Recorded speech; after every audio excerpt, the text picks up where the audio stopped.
Assalamualaikum warahmatullahi wabarakatuh.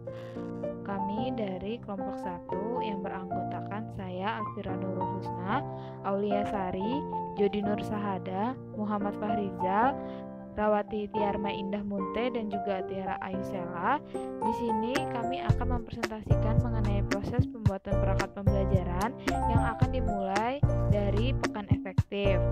Selanjutnya, penjelasan mengenai pekan efektif akan dijelaskan oleh saya, yaitu Alfira Nurul Husna. Pekan efektif sendiri merupakan jumlah minggu kalender pendidikan yang dapat digunakan untuk kegiatan pembelajaran. Adapun format dari pekan efektif ini diantaranya yang pertama identitas mata pelajaran yang mencakup pada satu pendidikan, mata pelajaran kelas atau program, semester, dan tahun pelajaran. Yang kedua di sini ada perhitungan alokasi waktu. Perhitungan alokasi waktu ini mencakup pada jumlah dalam setiap semester, jumlah minggu dalam tiap bulan, jumlah minggu dalam setiap semester, jumlah minggu yang tidak efektif dalam tiap semester, jumlah minggu efektif dalam tiap semester, jumlah pelajaran tiap minggu, jumlah jam pembelajaran efektif, dan selanjutnya di sini ada distribusi alokasi waktu. Distribusi alokasi waktu ini mencakup pada rencana pembagian waktu dalam pembelajaran setiap kompetensi dasar yang telah tersusun dalam rencana pembelajaran atau RPP. Di sini merupakan contoh dari pekan efektif, di mana dari pekan efektif ini telah mencakup mengenai identitas, perhitungan alokasi waktunya, dan juga distribusi alokasi waktu per minggunya. Selanjutnya di sini juga ada analisis pekan efektif dari hari dan juga hari efektif, di mana di sini tersusun atas identitasnya. Selanjutnya di sini ada analisis pekan efektifnya. Yang kedua di sini ada analisis hari efektifnya, di mana ini tuh mencakup dari semester ganjil, di mana dimulai dari bulan Juli sampai dengan bulan Desember, di mana terdapat beberapa keterangan, yaitu ada jumlah pekan efektifnya, pekan harian efektifnya, ada juga pekan efektif non tatap muka, ada juga kegiatan PTS, kegiatan PAS, pengelolaan nilai, liburan semester, banyaknya pekan efektif. Jadi banyaknya pekan efektif untuk semester 1 ini yaitu sebanyak 95 pekan. Mungkin cukup sekian dari penjelasan saya, kurang lebihnya mohon maaf, dan selanjutnya akan dilanjutkan oleh teman saya.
Kalender pendidikan.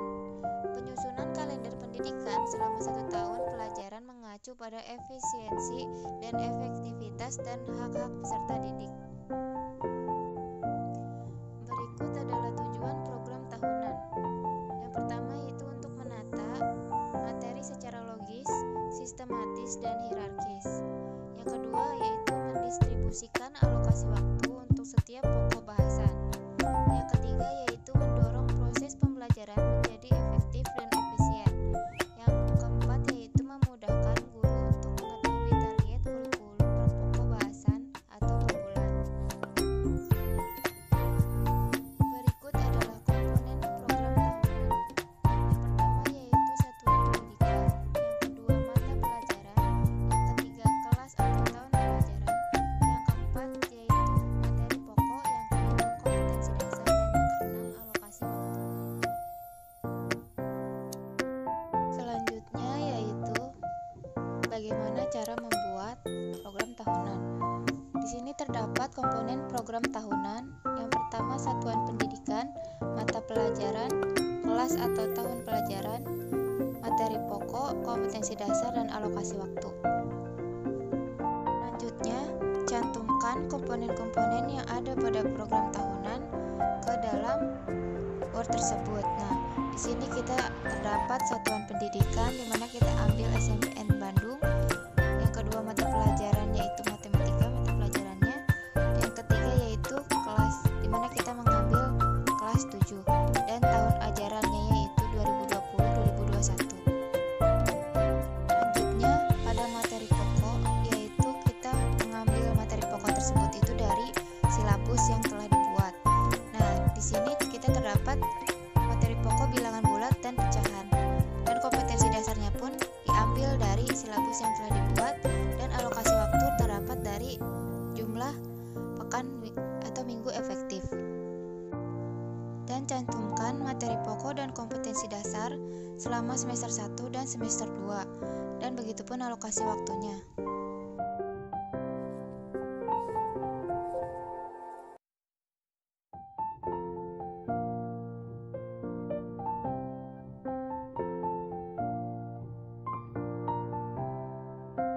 Berikut adalah materi-materi yang ada pada kelas 7, semester 1, dan semester 2.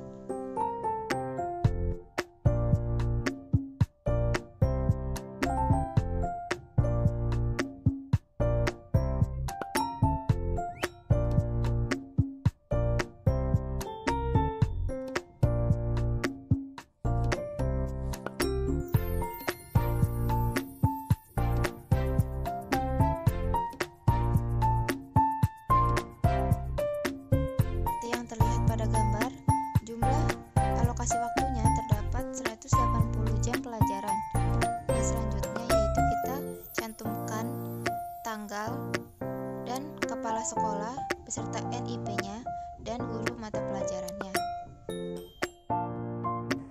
Ya, baik. Selanjutnya di sini saya Judi Nur Saada akan melanjutkan dan di sini saya akan menjelaskan bagaimana langkah-langkah membuat program semester. Jadi di sini adalah program semester, contohnya untuk SMA Negeri 80 Jakarta. Untuk mata pelajaran matematika kelas 12 semester ganjil tahun pelajaran 2020-2021. Nah, kemudian untuk langkah-langkah yang harus diperhatikan dalam membuat program semester itu adalah yang pertama menginput KD dan indikator. Di sini untuk kompetensi intinya saya cantumkan di atas tabel. Kemudian di sini untuk tabelnya itu karena di situ adalah menginput KD dan indikator, di sini saya cantumkan untuk kolom bab. Untuk kelas 12 semester ganjil ini memiliki 2 bab yang harus dipelajari, yaitu yang pertama adalah bangun ruang, kemudian yang kedua adalah statistika. Untuk kompetensi dasar nanti ini adalah 4 secara total.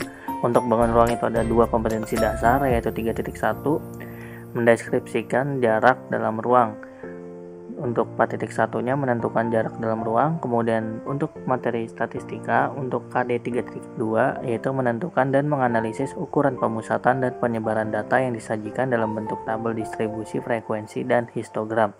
Kemudian untuk KD 4.2-nya menyelesaikan masalah yang berkaitan dengan penyajian data hasil pengukuran dan pencacahan dalam tabel distribusi frekuensi dan histogram. Kemudian langkah keduanya adalah menetapkan jumlah jam dan jumlah tatap muka per minggu untuk tiap mata pelajaran.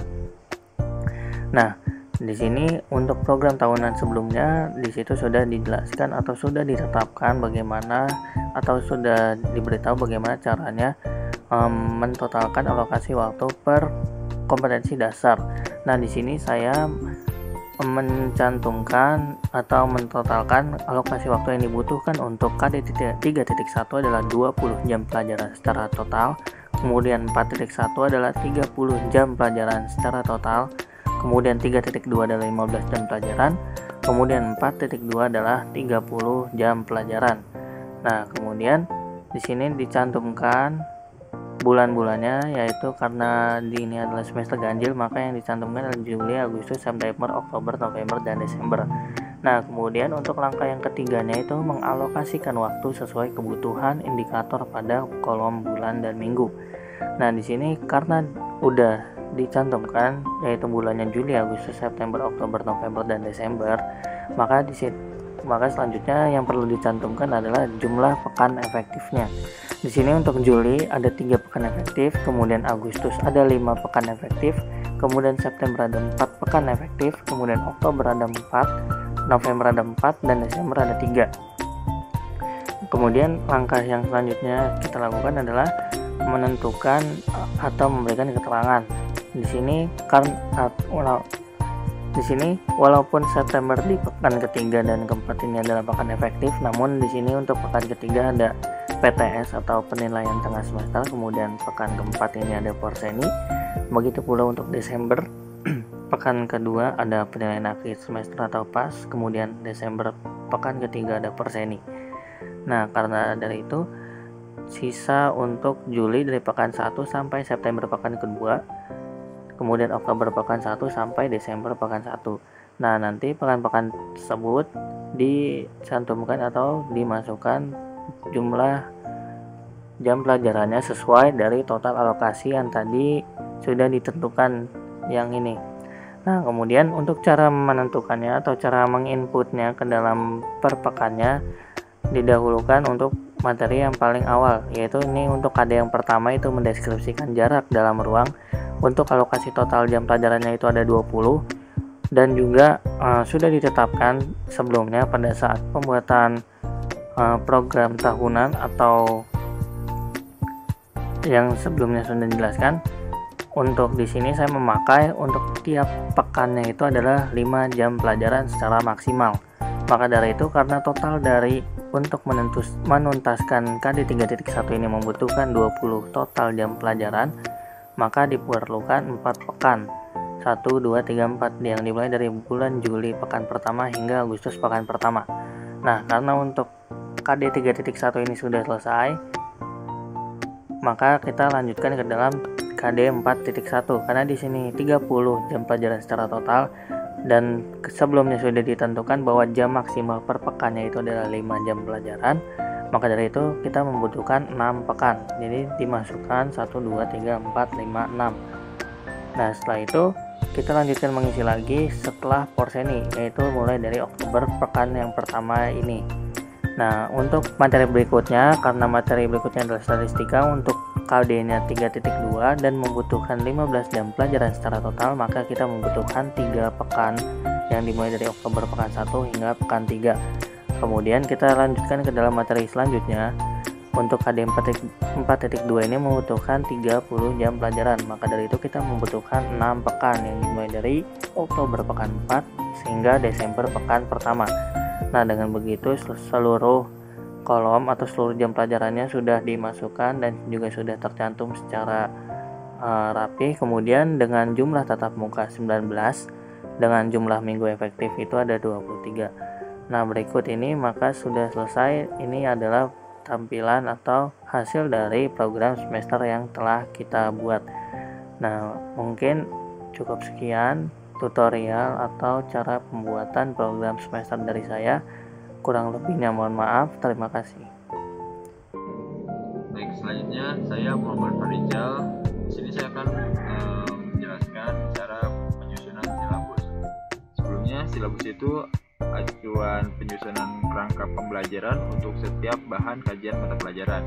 Nah, yang pertama itu ada identitas sekolah, di mana meliputi nama satuan pendidikan dan kelas.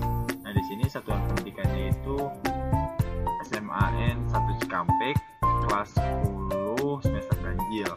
Nah, setelah itu kita menentukan kompetensi inti. Kompetensi inti ini bisa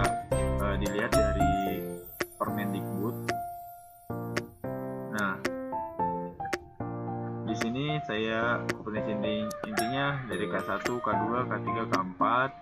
Nah, di kompetensi inti ini merupakan gambaran kategorial mengenai kompetensi dalam aspek sikap, pengetahuan, dan keterampilan yang harus dipelajari peserta didik. Nah, setelah kita menentukan kompetensi inti, selanjutnya kita menentukan kompetensi dasar. Kompetensi dasar ini juga kita bisa melihatnya pada Permendikbud. Nah,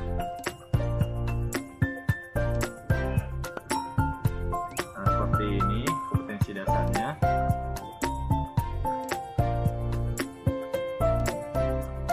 Nah, setelah kita menentukan kompetensi dasar, lalu kita menentukan materi pokok. Nah, kompetensi dasar ini kita sesuaikan dengan materi pokoknya. Nah, di sini untuk 3.1 ini kompetensi dasarnya mempresentasikan persamaan dan pertidaksamaan nilai mutlak dari bentuk linear satu variabel dengan persamaan dan pertidaksamaan linear aljabarnya. Nah, untuk 4.1-nya menyelesaikan masalah yang berkaitan dengan persamaan dan pertidaksamaan nilai mutlak bentuk linear suatu variabel. Nah, di materi pokoknya jadinya persamaan dan pertidaksamaan nilai mutlak dari bentuk linear satu variabel. Nah, bisa dilihat pada layar materi pokok untuk 3.2 ini pertidaksamaan rasional dan irasional satu variabel. Lalu untuk kompetensi dasar 3.3 itu konsep sistem persamaan linear 3 variabel dan metode penyelesaian sistem persamaan linear 3 variabel. Dan 3.4 itu pertidaksamaan 2 variabel untuk linear kuadrat dan kuadrat. Nah, setelah kita menentukan materi pokok, selanjutnya kita menentukan kegiatan pembelajaran. Kegiatan pembelajaran ini kegiatan yang akan kita lakukan kepada peserta didik untuk mencapai kompetensi yang diharapkan.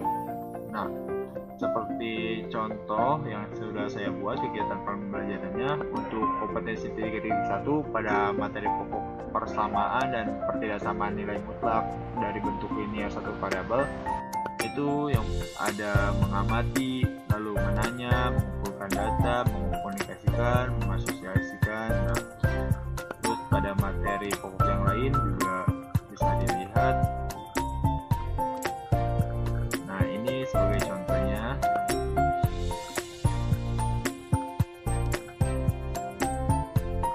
Nah, selanjutnya setelah kita menentukan kegiatan pembelajaran, kita tentukan penilaian. Penilaian apa yang akan kita lakukan? Nah, di sini penilaiannya untuk kompetensi KD 3.1 yaitu dengan penilaian pengetahuannya tugas tertulis dan ulangan harian. Lalu untuk keterampilannya itu berupa contoh soal hasil kerja mandiri dan menyelesaikan soal yang telah dicarinya sendiri. Nah, bisa dilihat setiap penilaian dari setiap KD atau kompetensi dasar.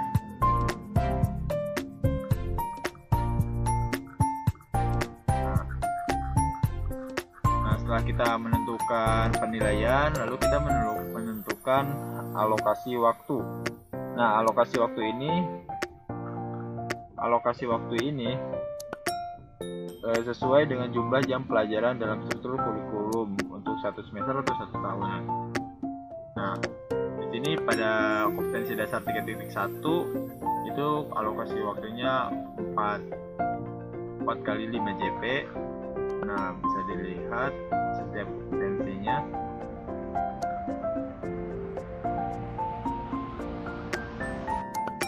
Nah, ini ada 3.4, ada yang 5 kali 5 JP. setelah kita menentukan alokasi waktu, selanjutnya kita menentukan sumber belajar. Sumber belajar dapat berupa buku, nah bisa dilihat dapat berupa buku atau media cetak lainnya yang sesuai. Nah, di sini sumber belajarnya buku guru pegangan guru matematika kelas 10 dan LKPD matematika.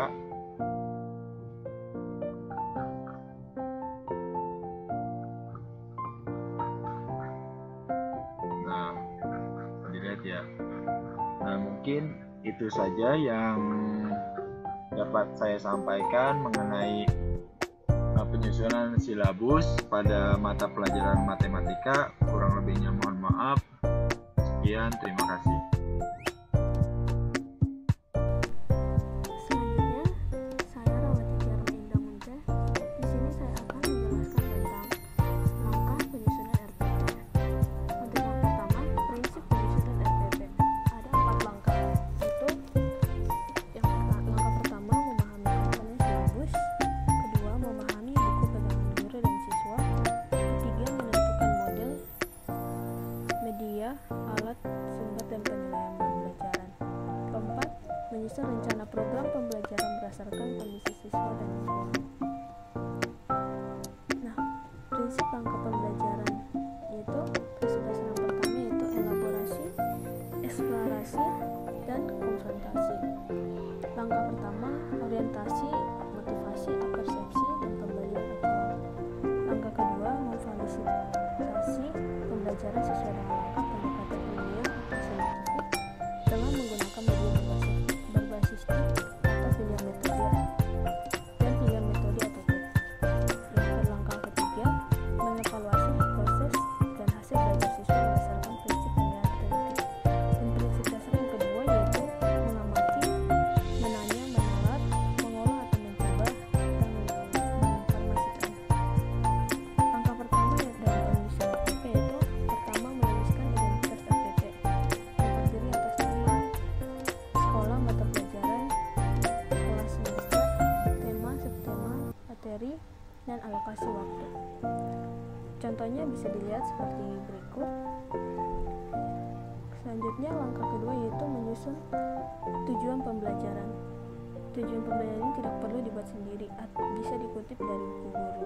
Nah, tujuannya itu untuk membuat audience, behavior, condition, dan degree. Contohnya bisa dilihat seperti yang sudah saya buat di sini.